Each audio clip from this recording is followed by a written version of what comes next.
that's the beautiful thing about baseball and sports is competition is about what's inside of you, not what you have, been given. Is what you do with it. And so, that's what I try to get our kids to believe and buy into that what you see. Not knocking player rankings, not knocking perfect game and all that stuff, but it doesn't mean anything. You still gotta go up there. They gotta throw it, you gotta hit it, field it, whatever else it is, and it's the same for everybody that's going on in that field. It's just you might have to work a little harder for it. Hello, everybody, and welcome to Clearing the Bases, the podcast where we step up to the plate and dive deep into the world of youth baseball. I'm your host, Jimmy Filangieri. On this show, we discuss all things related to the preparation and development of youth baseball players, coaches, and yes, even parents. So sit back, settle in, and get ready to hear from some of the greatest baseball minds out there. And there's nothing wrong with having things to work on. There's nothing wrong with saying, I think it's worse to say, oh yeah, the kid's a stud. I think it's better to say that kid has some really good ability, but all right, what's going to beat him? What's going to be better than him? What out there is better than him? Okay, let's get ready for that. All right, great. Oh man, we've done that. Now what's next? That idea of constantly improving, constantly being better than somebody else. And you're right, you see it. And they go in there and they might have a hitting coach who tells them that, oh yeah, that's great. That's beautiful. And to be able to reach the highest levels of this game, yeah, you got to work hard. You got to get in the cages. You got to do your strength and conditioning. You got to throw your bullpens. There's all of this physical stuff that you need to do, and you need to work hard at it. But don't forget that you also have to get better at the mental side of the game. And one of the ways you can do that is increase baseball IQ by downloading and using the 6-Tool app. For baseball coaches like you, every game brings measurable progress. However, game time isn't the time for trial and error learning. Instead, have a proactive approach. Use 6-Tool, the best baseball player development tool on the market. We provide a platform to level up your coaching strategy by helping you to quickly identify and address your players' knowledge of the game. By using our easy-to-implement interactive player quizzes, you can assess position-specific issues, overall baseball IQ, and much more. Win more games and develop better overall baseball players with effective off-the-field training. Visit us at 6-tool.com. 6-Tool. Get ahead in the game. Okay, everybody, we're going to stay in the high school ranks because we're going to bring on Ryan Strickland.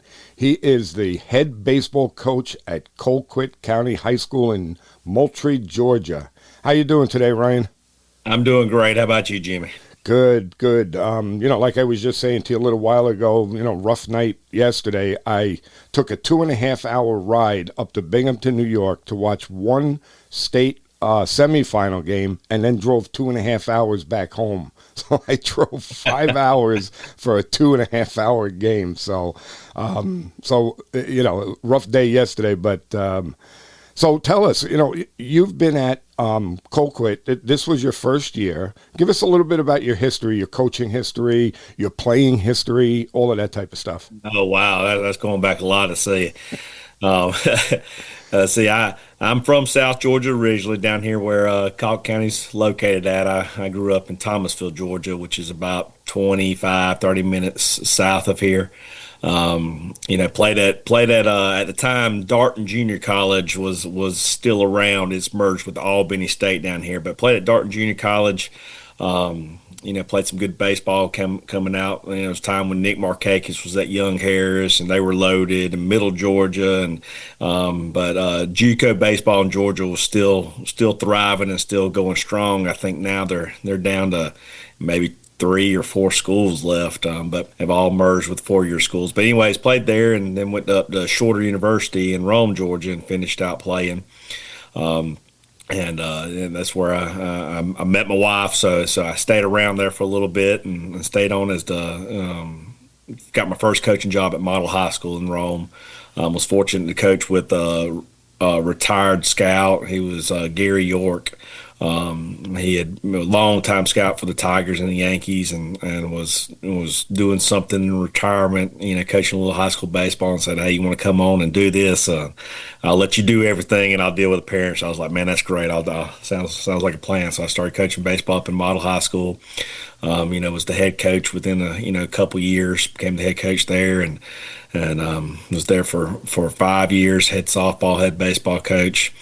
Eventually moved back down south to Colquitt. Came down to Colquitt County as an assistant coach, probably about 10 years ago. Worked for a Hall of Fame coach here named Tony Kirkland. And worked for him for 3 years, and then moved back down to Thomas County Central, which is in my hometown of Thomasville, and was an assistant there for a couple years, and then kind of head coach moved on, and I was able to get the head coaching job there, and was there for 7 years, and had a really good run and enjoyed the time there. And then when this job here, I'm the 6th head coach in the history of Colquitt County, which Colquitt County's been around for a long time. So to only have 6 head coaches is not very many. And so they've been through 3 coaches between Coach Kirkland and I in that 10-year span that I was gone. And so been a lot of turnover. So Coach Kirkland was only the 2nd coach, in history, and so they've been through some rough patches, and been never worked out right to come back, and then it all of a sudden did, and so this. Been here for 1 year now, going into my 2nd year, and really enjoy being back in Colquitt and the community and their passion for not only baseball but athletics in general. So. That's fantastic. I mean, I can tell you where I am is the actual opposite of what you just said. When I got hired, I was their 5th coach in 5 years. Oh, wow. You've had 6 throughout the whole history. That's pretty cool. But one of the things I wanted to touch on is what you had mentioned about, the JUCO colleges in Georgia, going down, getting less and less and less. What do you think that, with the new, transfer portal and the new environment in college baseball, do you think that might kind of turn around? I don't know. I'm speaking out of not facts, but what I understand and beliefs. I think a lot of the in the state of Georgia, the 4-year schools, assuming the JUCOs into their that's what they're happening is they're combining with them.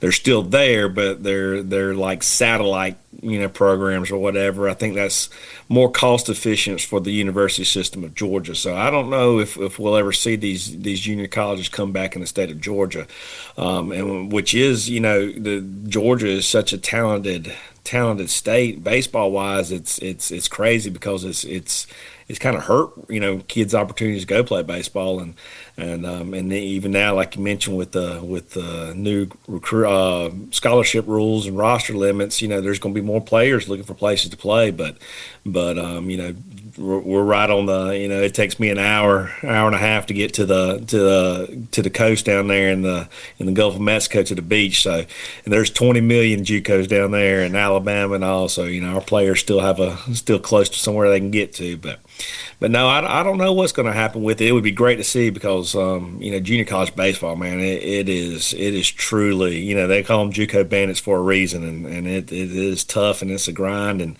if you come out there and move on, you're going to be successful somewhere. Oh, absolutely. I could not agree with you more. But explain that to me a little bit, because you were saying that 4-year schools have, it's almost like a hybrid where they have is it built the way that you play your first 2 years for the junior college program, and then if you stay on for your junior and senior year, you play with the 4-year school, or is it? No, it's got to be the junior colleges just no longer exist. It's just they're taking their campuses as part of the 4-year program. So, for example, Darton, where I went, it's still there. The school is still there, but it's called Albany State now. Albany State took it in. They actually left all the baseball program out at the junior college, so they're in the same town. But it's Albany State University. So then the guy who was the head coach at Darton College is the head coach for Albany State now. So they kept all aspects of the baseball program when they merged, but it's a 4-year school now. So there is no more 2-year program with it. ABAC, for example, which right from us, it was a junior college, very good junior college baseball. They just became a 4-year program. So they're now playing NAIA baseball. So they've transitioned from a 2-year to a 4-year. I'm trying to think which other colleges have Georgia Perimeter. I don't really know what happened to it. I think it became part of Kennesaw State, maybe up there in that area or whatnot. But that's generally what's happened to them is they just gotten consumed by those 4-year schools, part of those 4-year schools, and that's now the title that they're under. Yeah, it's interesting because I get a phone call, I don't know, maybe about a month or so ago from a mom of a player that I coached years ago. I mean, he's probably 25 years old now. And anyway, she called me, and she's working at a college in Georgia, and I forgot the school. It's Georgia State something, but I can't remember the school, but whatever. And they're a 4-year school, but their baseball is in the junior college, which I thought, which I thought was really strange. I'd never heard of that before. So I guess, So all those a lot of those colleges have you have 4-year programs within them. So they're all connected with a 4-year college. So they could be like Gordon State College, for example, that's is the school. Okay, so I have a player that's going to be going there pretty soon. So now it used to be like when you went to that junior college, you just had your associate's degree and that was it. And players kind of just they had to make a decision if they're going to leave or not. But now they have so Gordon State's going to have I don't know what they call them. It's basically like a satellite program where and maybe like Georgia Tech's engineering program has classes at Gordon State. So you can go ahead and start taking 4-year courses that wouldn't normally be offered at JUCO through this other college that's part of the university system of Georgia. And I know at one time, like Middle Georgia, when it was still a JUCO, they had they were partners with Georgia Tech. So a lot of kids would go there, and Gordon State at one time was partners with Georgia Tech. Like kids would go there and go ahead and start knocking out their engineering courses with hopes that they would be able to transfer into Georgia Tech academically, in their junior, senior years of college. So yeah, it's pretty cool how they have that set up, and it really helps kids, who might not necessarily be able to get into those 4-year schools right off the bat, or need that little smaller, the class sizes are smaller and less kids in them, and more of that one-on-one teacher ratio going on, and kind of helps them out. It's pretty neat how the university system does that. Yeah, so I mean, I just got a whole big education just now on junior college in Georgia. So that's pretty cool. I mean, different options, different things for kids because, I always feel it now with the transfer portal and, like you said, the changing of the D1 roster sizes and all of this stuff. I think it's going to push kids down, and there's going to be, the junior college ranks, the D3 ranks, they're going to be flooded with really good baseball players, which in turn makes it hard for guys like me and you, because now we're going to have harder time finding places for our high school students. Oh yeah, no doubt. I mean, we've been experiencing that now, and I think finally the COVID players should be wrapping up, and that's been the problem is our rosters have been flooded already, and a lot of places have been able to take a kid that's been out of school for 4 or 5 years playing baseball versus an 18-year-old kid knowing what they're going to get. Yeah, and that's made it really hard. But there's somewhere for anybody to play at. I believe if you really want to play, just depending on how far you're going to have to go and to go get that done. Unfortunately in Georgia, I feel like we're kids here having to go further away. But yeah, you're right, it's crazy, and I've been talking to a lot of coaches this summer from the college level, and it's kind of. They're kind of getting back to the connections with high schools, and some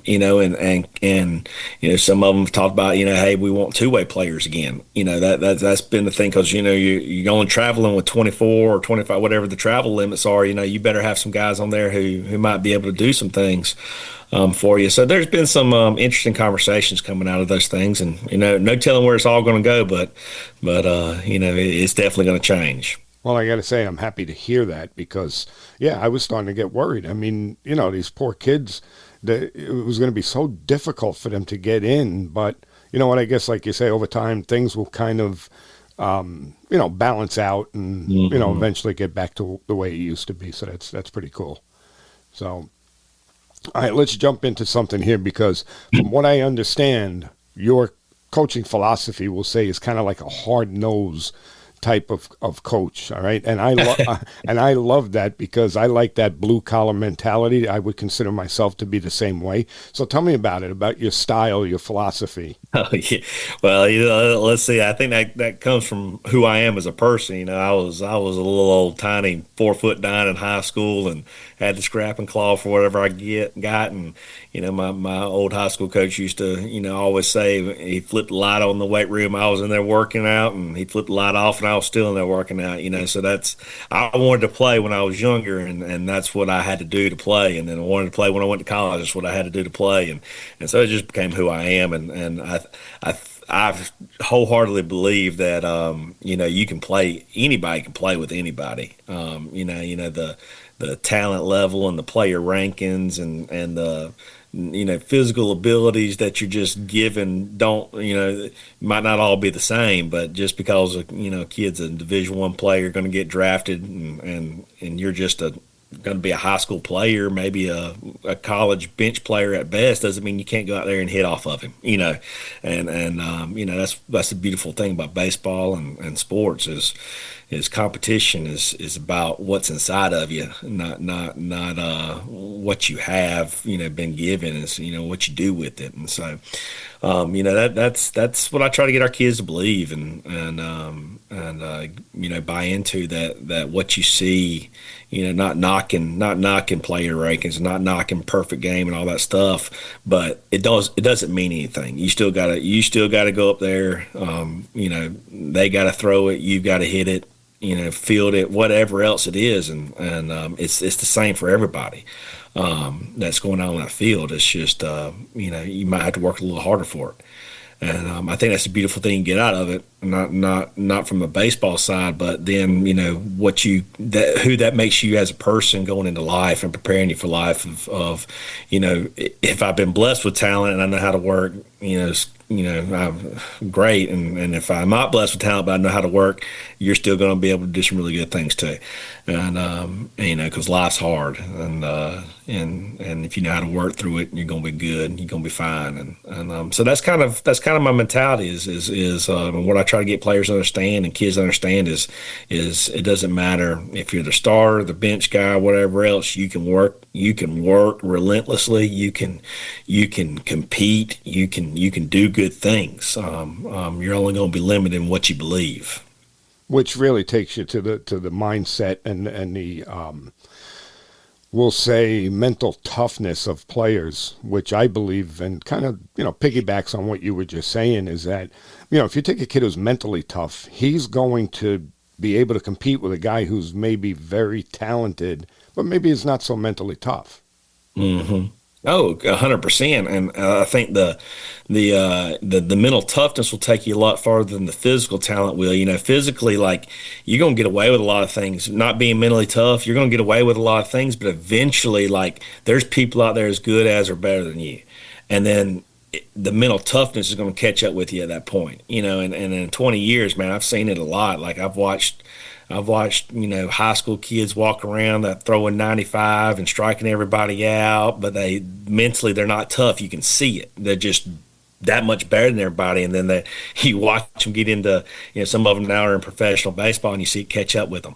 That mental toughness now, that side of it. That, hey, that talent's great, but now you're with people just as good, if not better than you, and you can't mentally handle it. You're going to hit a wall, and so I think the physical talent might kind of set that where you can be at, but that mental toughness is going to kind of set your ceiling on how far you can go with it and take it, and and mental, like I said, I'm 100% with you. Mental toughness is going to take you further than physical. Absolutely. I mean, and again, like you just said, I'm going to echo that, and it seems to be more now than it ever has been, is that these kids play at, they start playing at 4 years old, for crying out loud. And by the time they get to us at high school, they've been playing for 10 years. Okay, so if a kid has been playing for 10 years and he has a decent amount of talent, everybody's been blowing smoke up this kid's butt for 10 years. Okay, he gets to us and his attitude is, well, I'm the best thing on the face of the earth, da-da-da-da-da. So I feel that our job as a high school coach is we need to break them down, okay? We got to break them down to the point where, they don't have that arrogance, I guess is the word I'm looking for. Once we break them down, now we could start building them up, okay, and making them understand, yes, you're going to, because it's a different animal, let's face it. I mean, you're playing whatever youth baseball, travel ball, you're playing, some crap team, and, you're doing good against them, well, you feel really good. But when you get to high school and you see a guy pumping 85, 90, 90 plus, different ball game. No, 100% with you. 100%. I saw something the other day, and I actually put it back out there that our people, I think it was Andy Burris from Five Star talking about, if you're hitting 600, you're playing in the wrong place. Baseball's a failure sport. And, so many of the kids growing up, when they're young, like, I know how it is here, like baseball. I mean, like, when does baseball really start looking like baseball? And I don't really think it starts looking like baseball until probably, maybe 12, 14 years old. It kind of starts looking like real baseball. And so are you playing, are you being challenged, or are you just surviving, or because you're physically better than everybody right now? And kids grow up doing that, and then they, these organizations and these travel ball teams and everything else, they're a business and they're marketing, and they want to win games, and so it's easy to find out where you can go play to win. And it's not hard. It's easy to find the tournaments that you can go win, and the ones that you can't, and you can take kids and give them a false sense of security about how good they are and everything else, and at some point in time, the kids got to learn that if you're not failing, you're not playing baseball, and my beliefs 100% is that starts in practice, and I think that's the hardest thing as kids get older, understanding is that practice is not just show up and hit some BP and let's have some fun in the cages. Like, practice should be way harder than the game, and if you're not going out there and failing, if you're not going out there and doing something that's challenges your ego, then the game is going to be, you're not going to be very successful the longer you play it. Yeah, there's no doubt. Practices absolutely have to be harder than the game. I mean, and let's face it, that's a big part of our job as coaches, is to figure out how to make those practices so that they're challenging the player. Okay, we want them. And I tell my players all the time, and I mean, something doesn't go right, and I'll tell them, I want you to fail here. I want you to fail in practice. This way we can help you. Okay, if you fail in a game, it's over, it's done, and we got to deal with the consequences. But if you fail here, we can correct it. Yep, 100%, and you start learning, go back to that mental toughness, and along with mental toughness is things like body language, and ultimately, like, number one thing to me, I tell our guys all the time, is how do you respond? Like, in life, in baseball, whatever, you're going to be guaranteed the opportunity to respond to a situation, and so the more you can create those situations for them in practice of giving them how do they respond, you're going to develop that mental toughness, and then those games, like, you mess up in a game, it's like, oh well, move on, baby. This is fun. This is the fun time. Like, this is just sit back and just go. This is the reward for all those practices. so that we definitely, that's definitely something I try to impress on our kids every day. Yeah, and to your point also, let's make them fail in practice, so we could teach them how to recover from that failure, so that when it does happen in a game, okay, it's something, it's part of it. We all know that. I mean, the game that I told you that I was doing the traveling for. There was a point in the game where one of the base runners, I don't even know what the hell happened, but he was safe at second base, but then he started going back to first base, and it was just a weird play, and they got him in a rundown, and he wound up being safe at second base. In the middle of the game, his head coach called time, walked out on the field, and undressed that kid in the middle of the field. Ryan, I almost jumped the fence and went out there and said to him, "What the hell are you doing?" Okay? Wrong time to do that. That should have been handled way before that game or that situation even happened. I couldn't believe what I was watching. And the reason why I'm saying this is because, the kid did something wrong, okay? Me as a coach, I'm going to yell out to him, "Hey, bud, let's forget about that. Come on, let's go. Get your head back in the game." That's it. Oh yeah. I'm with you. It's you feel like, and when I'm blessed to have a very good coaching staff, and there's about 7 of us on the staff, and it's like I tell them all the time. Like if you're having to coach something in a game like that, like where it looks like you've never practiced, then that's our fault as coaches. Like why haven't we done that in practice? Why haven't we created that situation now that we're losing our mind over something like this in the game now, I think the only thing that gets me in games and gets me fired up is mental mistakes and mental errors and not having your head in the game versus the physical and the situational stuff and things like that. So that is something that I think I see a lot of in as kids transition from into school baseball. It's funny that we're putting these terms on now: school ball, travel ball, and all those things. But as they transition into organized baseball, where every game means something, versus being able to win a ring every weekend, you start seeing a lot of those things of like, man, like it's like things you took for granted that you were just like drilled into you when you were little. Like the kids have no idea of, like their minds don't even process those things or think about those things, or they're not to me the beautiful things of the game that when you go watch it, everybody says, "Hey, the game's boring," but it's the things that you see, the little details, and they don't see those, and you talk about that situation kind of, pops back some my first year here, like things that kind of happen, like, kids want to play umpire. They start going for a ball and they think it's foul, so they stop. And then all of a sudden that umpire who you ain't no telling what he's going to calls it fair. And now the guy's safe at first because you wanted to make the decision. Or, I think we had a game where the game ended, kid running to third. He thought something else happened and he was out, so he just stopped and gets tagged out. Would have been safe. Like things like that. And those kind of things aggravate me and frustrate me because they're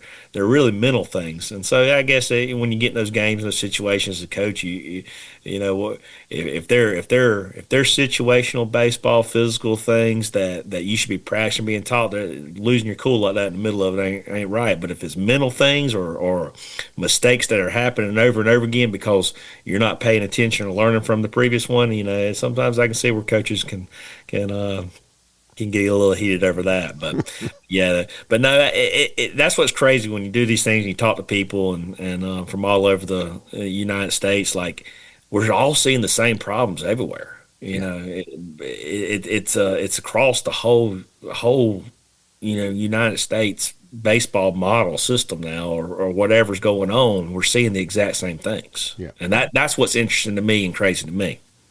Yeah, I mean, same here, because, we all, you would think, maybe things in New York here would be different than things in Georgia. That would be different from California. But no, I agree with you 100%. It's all the same thing. And I think what it really boils down to, and I'm pretty sure you'll agree with me, is that, they're playing a lot more baseball than, say, somebody like me. When I was young, forget about it. We didn't play organized baseball anywhere near.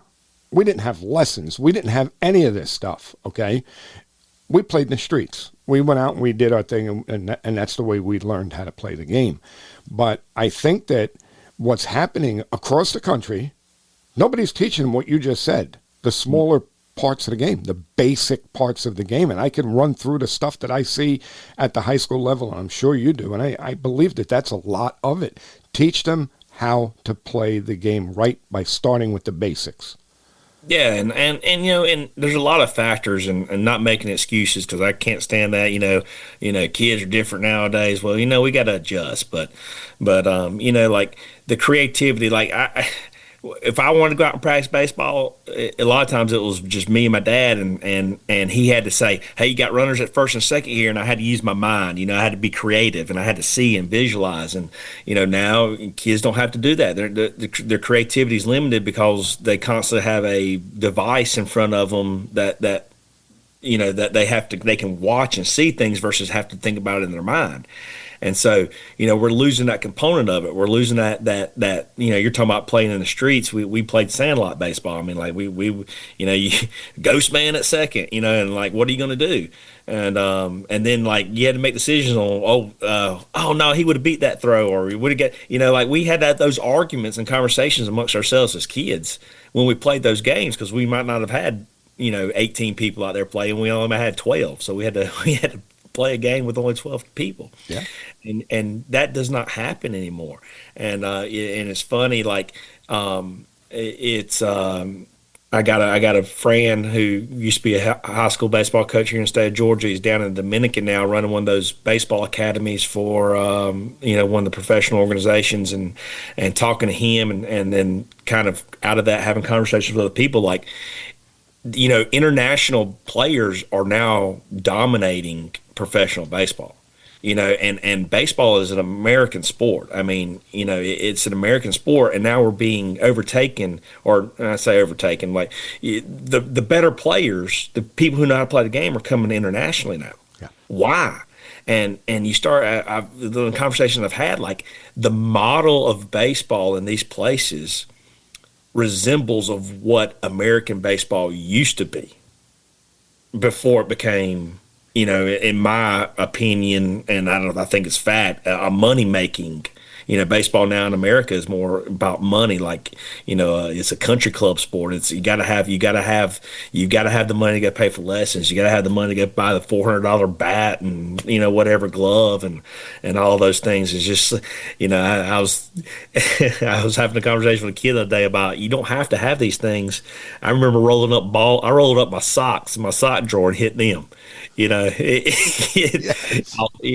Like you can find ways. I mean, playing cup ball. I mean, taking those little paper cups and balling them up and hitting them with our hands. Like, we were constantly doing something. Yeah.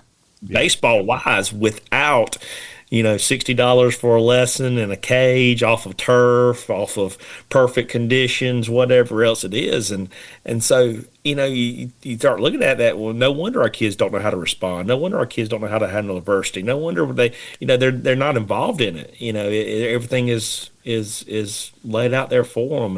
And I get to pay somebody to do this for me. And I'm going to pay this person to teach me how to play, instead of me taking a little bit of, figuring some things out on my own and all those kind of things. So I think our model has gotten to a point in playing as many games as possible. It's about winning that weekend. Like, games don't mean anything.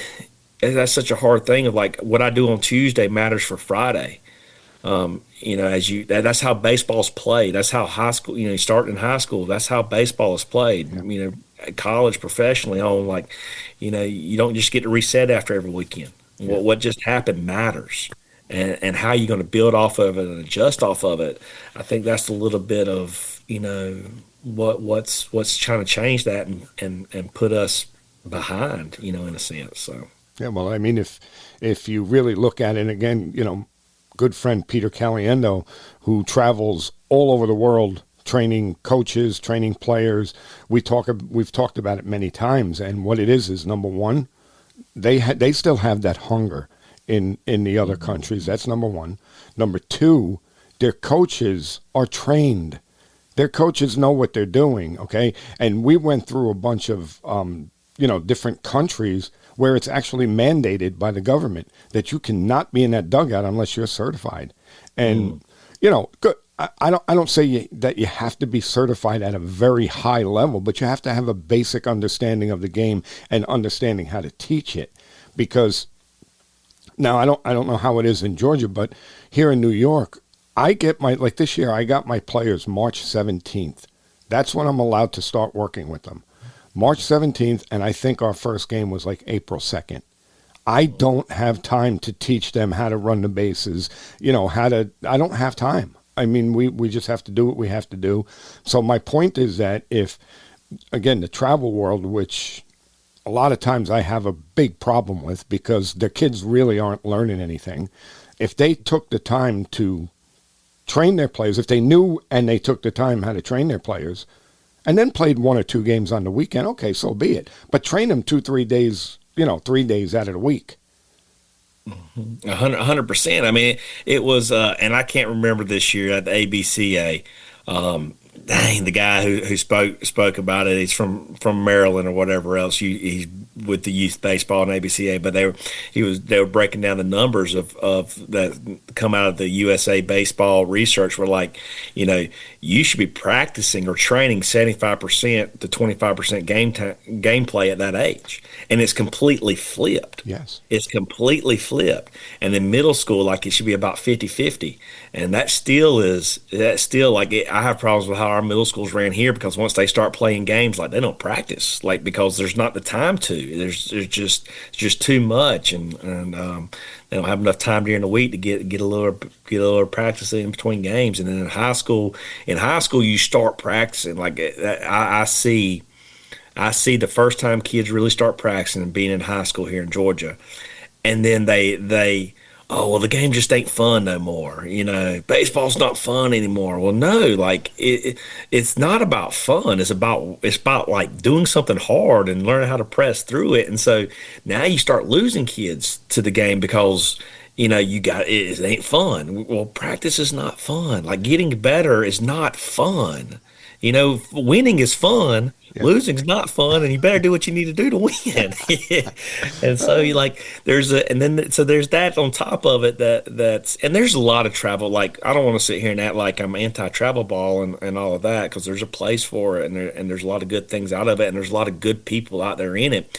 But I think the like you said, this is the biggest thing that you said that goes along with that is there's no governing of it. So anybody can be a travel ball coach. Anybody can create a travel ball team, and so it's become watered down. And in turn, it's kind of, not only has it hurt those kids, but like the travel tournaments that used to be like, hey, I need you going to play these because I need you going to see in better competition. Now there's 200 teams there, and you might see one good team if you get out of pool play. Yeah. And so now not only has the travel ball model hurt that part of the game in terms of watering it down, but now you've also hurt the elite players in a sense, because they're not playing the elite. Yeah. And that's the biggest problem that I think I have with it, or that kills me the most, is there's no tiering of that system anymore, and there's no like, let me get this kid from this point to this point, let me have this opportunity. Like, if I'm going to play travel ball, I better be going to play it to play against the best. Something I'm not seeing, and like, I think they're seeing better baseball. I know that a lot of times our kids see better baseball at the JV level and the high school level than what they're going to see in travel ball, and that's disheartening. Yeah. And to me, in terms of a development standpoint. Yeah. I mean, there's so many things that you touched on, and yes, I just want to emphasize that I'm never ever painting anything with a broad brush, never. Okay, because I do know that there are travel organizations that do it right, but I do have to say my experience is most of them don't. Again, because I can see it, and we'll have a practice, and I can't. It's almost every practice where I'll say something like this. You'll have a kid that's in the batter's box, okay, BP, and he's lunging at baseballs, okay, and I'm like, steam is coming out of my ears, because I'm saying, you've been playing baseball for 10 years. Nobody ever told you that you can't lunge at the baseball, that you have to stay behind the ball when you hit it? I mean, even if they didn't teach you anything, did they ever tell you that? No. That drives me crazy. How could that be?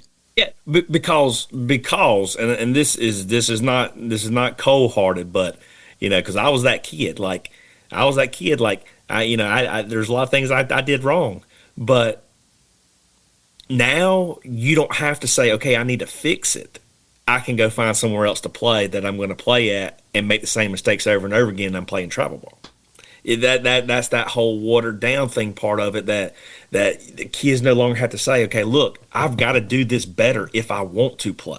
Yeah. And now it's, hey, let's probably, and this again, when you say it, like everybody gets to play, like, yeah, that's a good thing, but it's also a bad thing. I mean, because you need to learn that sports are competitive, not if I want to do this for a long time, what am I going to have to do better? And I think that example you just used is what's causing a lot of that. Yeah. Is that kid probably could have found somewhere to play that's going to let him play versus saying, if you want to play, you better stop lunging at baseball. Yeah. Yeah. I mean, it's so true that, see, what gets me with that is our job is to teach, right? A coach is a teacher. Instead of teaching algebra, we teach baseball. Okay? So you can't call yourself a coach if you're at least you're not trying. You can't call yourself a coach if you're not at least giving them something to help them get better. Whether they do it or not, we all know as coaches that that's out of our control. We can teach it to them, then the rest is up to them. Okay? That drives me crazy, that you could let something like that that's so important, okay, and not at least work with it. And again, if you had the kid from the time he was 4 to the time he was 14, and that was the only thing you taught him, then I'd say, yes, okay, great, you did a good job. Mm-hmm. 100%. Yeah. 100% with you. And then they and I hang out around teams and go watch them and all, and you talk to some of the coaches and they look at that kid ain't ever going to make it. Well, yeah, he's not ever going to make it because you're not teaching him. You're not teaching him. And then those tough, think about it from this way, Jimmy, too. Like, now, when's the first time that kid's ever going to have a tough conversation? When's the first time those parents are ever going to have a tough conversation about the what their kid doesn't do very well? First time's going to be in high school. Yeah. And so now you get I don't. Parent problems aren't really. I mean, I know people blame everything on parents now, and umpires quit because of whatever. But dude, we're doing it to ourselves because they're never having a tough conversation about. Look, it's not personal. It's not personal. Like, you got to stop lunging at baseball, man. It's simple. Like, stop lunging at baseball, but you having that realization of there's going to come a point in time when if you keep lunging at baseball, the game of baseball is going to pass you by. Yes. It's happening too late. Yeah. And now, because of that, it's the first time you experience as a parent, as a player, and et cetera, then the high school coaches are catching the brunt of it, of having, again, those tough conversations. I just had one right before our last game, our sectional playoff game. One of the parents, we were walking off of the practice field right before the game, and I forgot the kid was a freshman, and I had brought him up to varsity just to be there for the playoffs. And the dad said something to me, and I don't remember exactly what it was, but he's a stud coach. He's unbelievable hitter.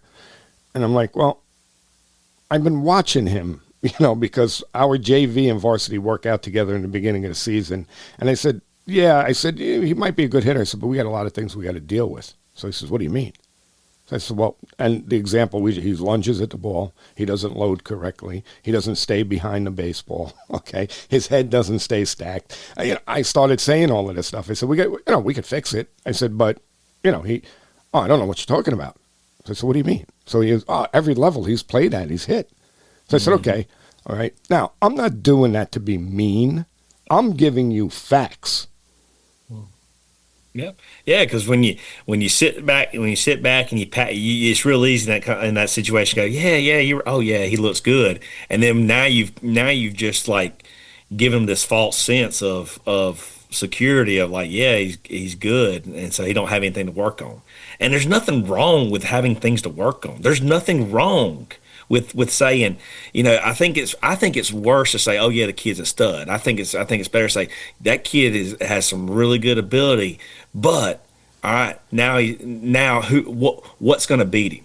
What's going to be better than him? What out there is better than him? Okay, let's get ready for that. All right, great. Oh man, we've done that. Now what's next? That idea of constantly improving, constantly being better than somebody else. And you're right, you see it. And they go in there and they might have a hitting coach who tells them that, oh yeah, that's great. That's beautiful.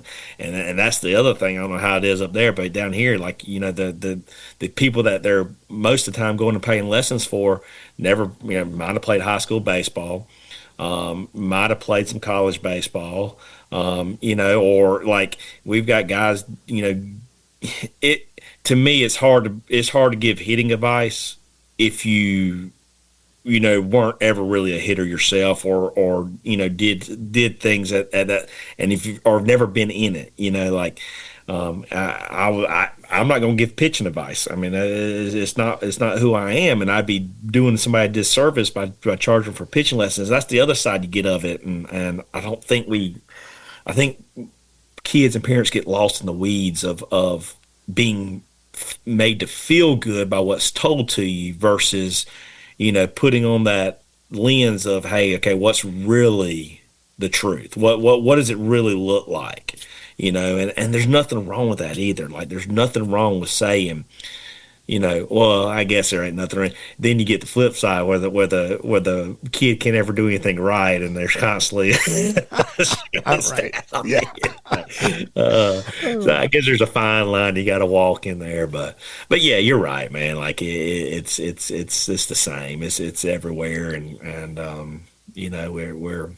And now, to me, it's getting even scarier with AI. Like, you don't even know what's real and truthful that you see on social media or in the news or anything anymore, because AI's, controlling, you can make anything look real. But yeah, it's crazy. But, yeah.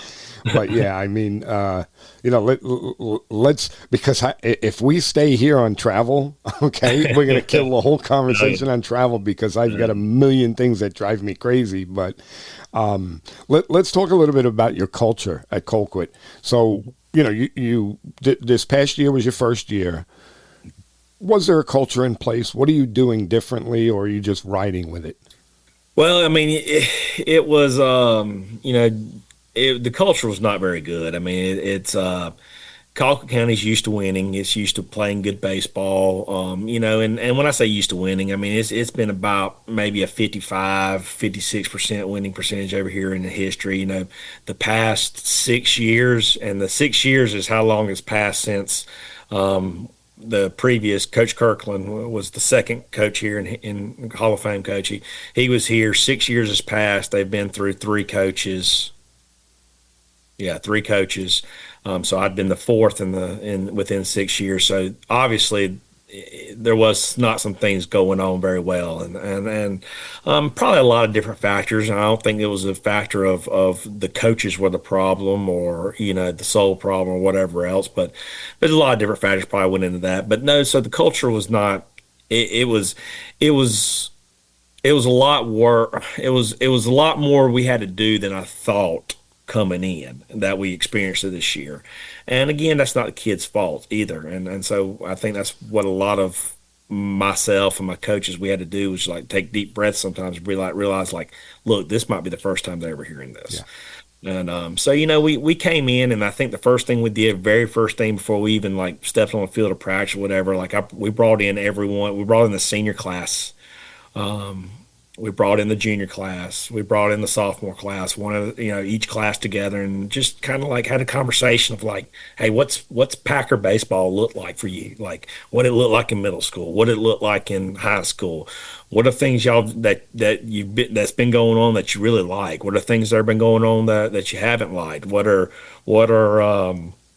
some things that you think are going to need to be done for us to be good, and so we just had conversations like that. And out of that, we kind of, pulled out themes and things that repeated and everything else. And it, all the groups pretty much said the same thing. And so we kind of let the kids define what we want the culture to be and what values were going to be important to our program and to us going forward. And that's kind of the second time I've done this and second time I've gone through this, and what I found out of it and what I put in front of the kids is like, hey, look, you said this is what the problem was, you said this is what is needed. Don't get mad at us now when we hold you accountable for it, because striking out and those kind of things, I'm not going to get mad about that. But if you're not showing pride, which you said is important, being a part of this community, this is a one town or one school town. I mean, like, we're one of the largest schools in the state of Georgia, but there's this only town here. It's an agriculture, farm-based community.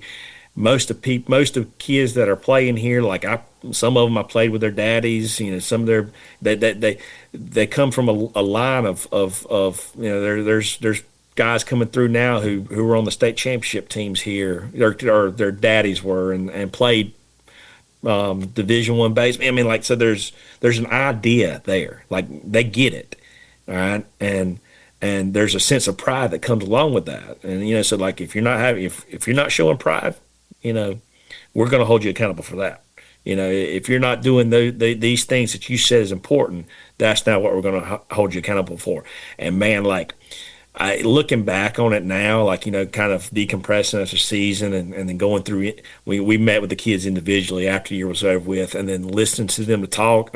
Me and one of my assistants and I sitting there looking at each other like, man, like, these kids listened more than we thought this year. Like, and there were some things that impacted them more than we realized. I mean, you started hearing things like, this is the first year that I ever had friends. And I was like, we talking about friends. Like, he goes, well, I played baseball, but, like, didn't really talk to my teammates, and things like that was like, man, this is awesome. Like, so there was a real, I think, a huge step forward culture this year of understanding, like, what does it mean to be a part of a team? What does it mean to go to war and fight for each other? And what does it mean to, the going 2 for 2 or going 0 for 2 does not define me as a player. That's not what it's about. And kind of breaking that worried about my stats mindset to learning just, like we talked about earlier, how to respond, how to be mentally tough, like find the joy in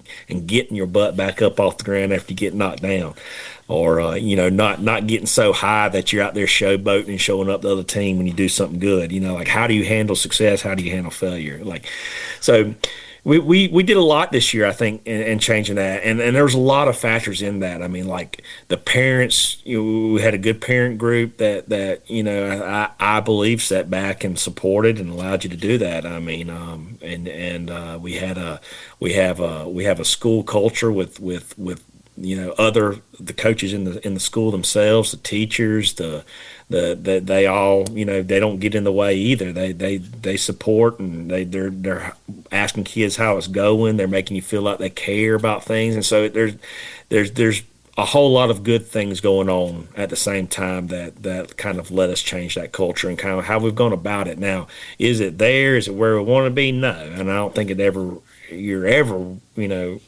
you're constantly trying to get a little bit better all the time, but the huge step in the same direction. So now we're just kind of trying to take that and it's really good, especially with the varsity level. How can we get that down to the junior varsity, middle school? This whole idea of we're calling it Hogball USA. So like if you this is where you're playing at, this is where you're going to be at, this is where you're growing up at. Like, what does it mean to be in this culture? And so that's going to be our going forward, what we're trying to do. So that's interesting. you have a very big school. You don't have a freshman level. It's just JV and varsity. We do, Oh, but we don't practice together, and we don't, and so we're all together in the school. But then as the season gets on, you get real separate. There's I'm only get to see the JV play when they're at home. During the year, there might be a lot of times when we're practicing, they're playing, and when they're playing, we're practicing. That's what it becomes in that schedule, because we have a varsity team, we have two JV teams, and then I had 3 middle school teams. So that's a lot, and that also takes time to build a staff that you have at every level that kind of pull in the same direction, same mindset, or whatever else. And so going into year 2, I think I brought two or three coaches in with me last year. I was able to hire 3 more this year to kind of align with that, and so it's going to take some time to kind of build that from that aspect of you don't know what's going on when you're not there, and that's the importance of a coaching staff and having people that want to do that, want to buy into that, because paying attention and changing culture, paying attention to details, and getting on the kids is a hard thing. I mean, it's not for everybody, and it's you got to want to do it, and but anyways, not meaning to cut you off. No, that's fine. Yes, we have 6 teams total. Wow, that's incredible. We have 2. We have JV and we have varsity. And everything that you said, and I wanted to ask you this. So when you took over the program, did you inherit a lot of coaches? I wound up keeping I kept 2 on staff. Just one, we had to fill one, needed to fill a position. Another one, really good coach for us at the JV level. And kind of an older gentleman. It was great. So I inherited a couple of them, and then had to it's one of those things 6 years of the same old, whether it is or it ain't, you've got to make some kind of changes. You got to start fresh. You got to give the kids a fresh start. You got to give everything. So kind of bringing in, I brought one coach with me, my pitching coach with me, who's phenomenal, and had a couple coaches who were here when I was an assistant come back, and all, and so that's kind of getting it back to what it was. You can get back in some guys who were around here before. So that's kind of whether it's right, wrong, or indifferent, kind of what you got to do. Yeah, but that's a monumental task to have that many. I know, I came in. The only coach that remained was the JV coach, and I shouldn't say that because one of the varsity assistants was on the fence and he decided to come back. So I'm still building that staff. I have 2 JV coaches and 3 varsity coaches. I need 1 more varsity coach, and it's still being built. It's not there because in this area there are very, very few baseball coaches. Yeah, and it's the same thing. I mean, you can find a lot, and this is going on a complete. We're going down a different path here, but going back to the coaching side of it, everybody thinks they're a coach and wants to be a coach until it really becomes time to do what coaches do. Right. It's not. It's hard. There's a lot of.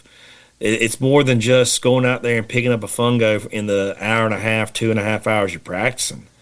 And then that's not for everybody. And if you're not willing to do those things, you're going to do more harm than good. And I think I would rather be short a coach than have a person out there who's just out there to be, a body.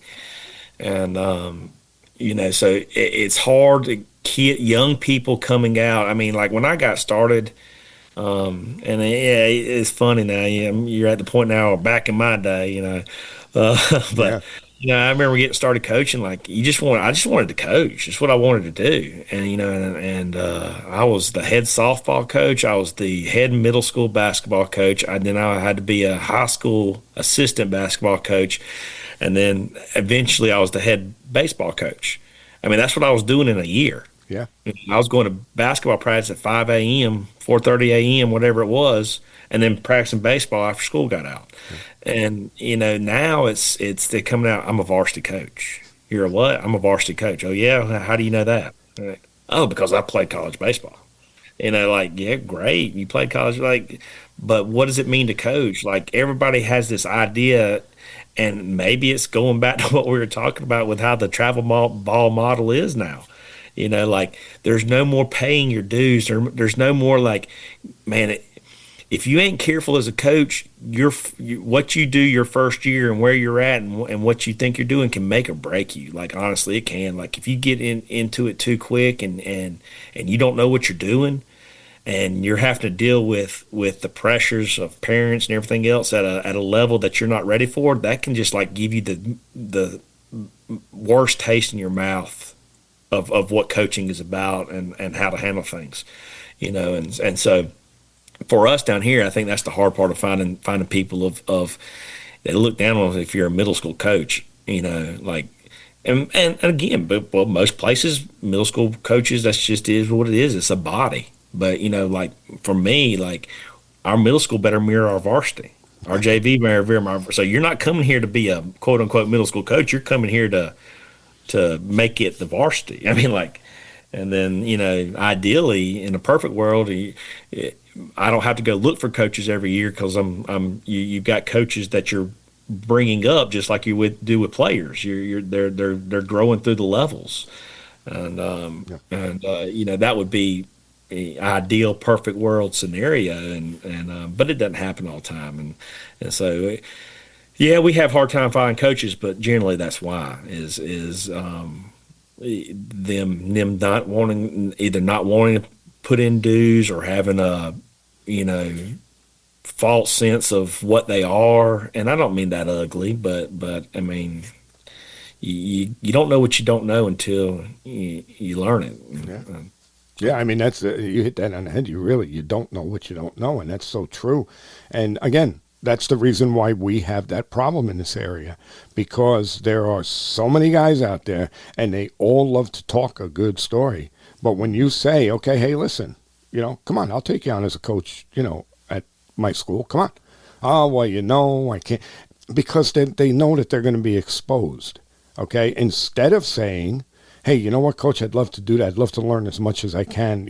I'll be there, They don't look at it that. They look at it like, I mean, I'll tell you right now, I'm having a problem with one of my coaches right now because of something that you just said, is that my JV team has to be exactly like my varsity team, okay, in every way. And I'm not getting that, okay?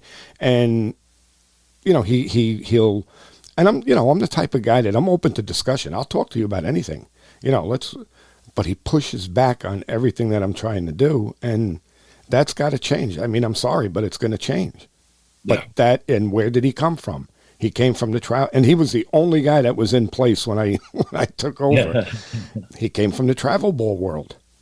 And dude, I think there was it was Greg Schiano, maybe the used to be the head football coach at Rutgers. Yep. And our athletic director shared it with us the other day, and he was talking about being an assistant. Like, it doesn't matter if you agree with it or don't. Your job is to agree. Like, your job is to take this and say, okay, I can have conversations with the head coach about it. I can not agree with it and have that conversation, but then I've got to turn around and do it like it's my own. Like, it doesn't matter once that decision, because you ain't getting, you're not the one getting paid to make that decision. You're not the one who has to answer all the questions and everything else. Yeah.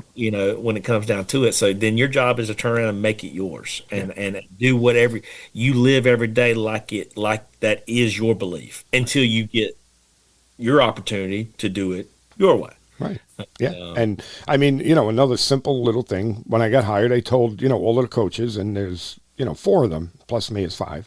I told them, I said, guys, the first thing you need to do is go online, look up the ABCA and register and join the ABCA. I said, all my coaches have to be, registered with the ABCA. And I said, we'll reimburse you from the baseball program so you don't have to pay anything, but I want you to be a member. Mm-hmm. One guy has done it. One. Okay? And he's the youngest and the most dedicated one out of all of them. He's the only one that signed up. Nobody. And I keep asking, hey, guys, did you sign up yet? Hey, guys, did you? And they won't do it. So, again, that goes back to what you said before. There are guys who want to coach, and there's guys who want to just be called coach. There's a difference. Oh, yeah.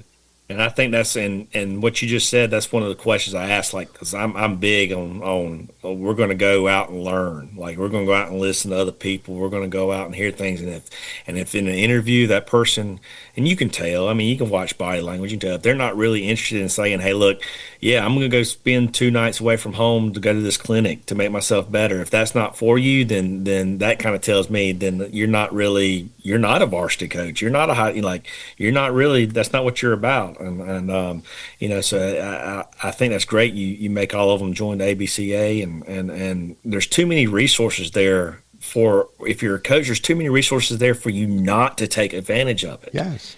And it's, I mean, like what, $75 a year, and then you get, I mean, you've got every clinic, convention, whatever else there at your fingertips, and some like really good minds giving information out, and then, on top of that, like how many of them can you just reach out to and they'll talk to you? I mean, they're people too, and so they don't build a network, and they don't try to improve themselves. So yeah, I love that. I love that, Jimmy. Yeah, I mean, let's face it, Ryan. The relationships that we build, that's everything. Because again, you join something like the ABCA, and you know what? Maybe it's a good thing that they don't join, because the ABCA are guys that are like-minded. We're all lifelong learners. We all want to get better. We want to learn from each other. If you're giving me a hard time in 2 years you haven't done it, then you know what? I don't want you to be a member, because you're not the type that belongs there. Nope. I mean, I don't know. Maybe I'm being cruel, but that's the way it is. No, it is. It tells you a lot. It tells you a lot. I think you're being cruel. I think it's speaking on they're making their known what they are and who they are, without saying it out loud through their actions, and so exactly. But well, Ryan, this was fantastic. I mean, this was great. I loved every minute of it. I appreciate you taking the time on a Saturday. And why don't you tell everybody how they can get in touch with you? Oh yeah. So I mean, you can reach out to me on email. Probably the easiest way is Coach Strick, Strick 18 You can follow me on social media, rstrickland18. And if anybody ever has any questions and wants to talk baseball or learn about baseball or things we do, I encourage anybody to reach out, and love to grow the game and keep it moving forward any way we can. Well, like I said, this was a fantastic conversation, and I look forward to staying in touch and keep this relationship going. Yes, sir, Jimmy. I appreciate it. And I don't think, did we even talk about baseball or? Oh God, I got to tell you that I've said it, a million times, that a lot of times the conversation just starts going, and believe it or not, everything that we talked about is stuff that youth coaches can take, and I mean, it was all great stuff. Oh yeah, 100%, and then that's the things behind the game that we don't know and that we can get better at. Yeah. So, thanks again, Ryan, and right. I'll see you soon. All right, stay dry out there, Jimmy. Yeah, I'm going to try. You too. So the best part of that conversation to me was at the very end when Ryan said, "Did we even talk about baseball?" And although the show was filled with all kinds of good stuff for coaches, good things for players, for parents, all kinds of stuff that everybody needs to know. The fact that he said, "Did we even talk baseball?" goes to show that there is so much more to coaching than the actual X's and O's. Hitting cutoffs, bunt defenses, first and thirds, double cuts, all of that stuff. Yeah, we could talk. Everybody could talk about that. But none of that really touches the essence of being a coach. I mean, consistency, accountability, player development, mentorship, teaching life through baseball. All of the stuff that we went over with Ryan was just really fantastic, and I think it really hammers home what I just said, that there's so much more to coaching than just X's and O's. So, if you enjoyed today's show, don't forget to hit that subscribe button. Visit the website at thectbshow.net. Listen to your favorite episodes, and please leave us a review. You can also reach out to the show on social media, X, Facebook, Instagram, YouTube, and get this, the old man has finally got us on TikTok. Keeps me young. And if you have any questions or topics you'd like me to cover, please drop us an email at clearingthebases@gmail.com. Your feedback helps us bring you the best content and reach more people in the baseball community just like you. And also, let me know if you'd like to be a guest. Until then, coaches and players, keep practicing, stay positive, and remember, people don't care how much you know until they know how much you care. Thanks, everyone, and I'll see you on the next one.